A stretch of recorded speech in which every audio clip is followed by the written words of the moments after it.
Jérémie 33, 3. Invoque-moi et je te répondrai.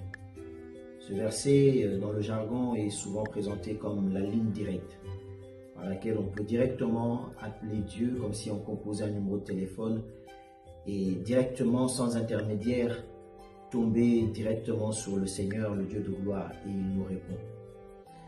J'aime bien parce qu'on emploie un mot qui dit « invoquer ». Et j'aimerais que les chrétiens comprennent une chose. C'est vrai que souvent, quand on parle du mot « invoquer », on fait allusion aux magiciens, on fait allusion aux marabouts, on fait allusion aux forces occultes, alors qu'ils n'ont pas le privilège d'invoquer. J'aime bien ce verbe parce que quand on parle d'invoquer, on s'attend toujours à une réponse. Quand on dit invoquer, on s'attend à une réaction. Et si vous lisez la Bible, vous verrez que partout où le Seigneur a parlé du mot invoquer, a évoqué ce mot-là, il a toujours réagi, il y a toujours eu une suite positive. Je veux te dire qu'il te faudrait comprendre que notre Dieu est vivant. Nous ne prions pas un Dieu mort. C'est pour ça qu'il dit « invoque-moi ». Parce que lui qui a créé la bouche, il est capable de parler.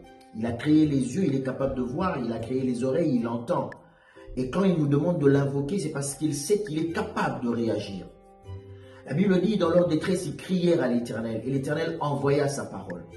Tu es dans la détresse, tu es dans des moments difficiles. Invoque le nom de l'Éternel. Invoquer le nom de l'Éternel, ce n'est pas faire appel aux esprits des morts. Invoquer le nom de l'Éternel, c'est crier à Dieu.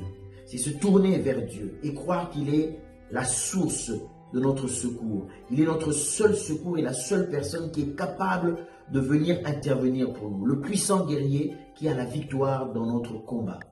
Alors aujourd'hui, tourne-toi vers l'Éternel. Invoque Dieu, peu importe ta situation. Mets tes genoux à terre. Invoque l'Éternel.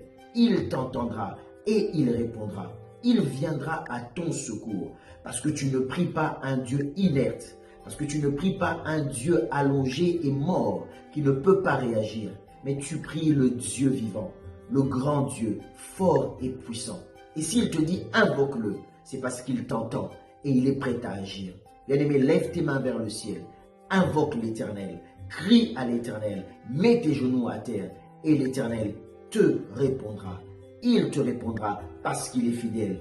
Il te répondra parce qu'il est vivant. Il te répondra parce qu'il entend, il agit et il vient à ton secours. Invoque l'Éternel.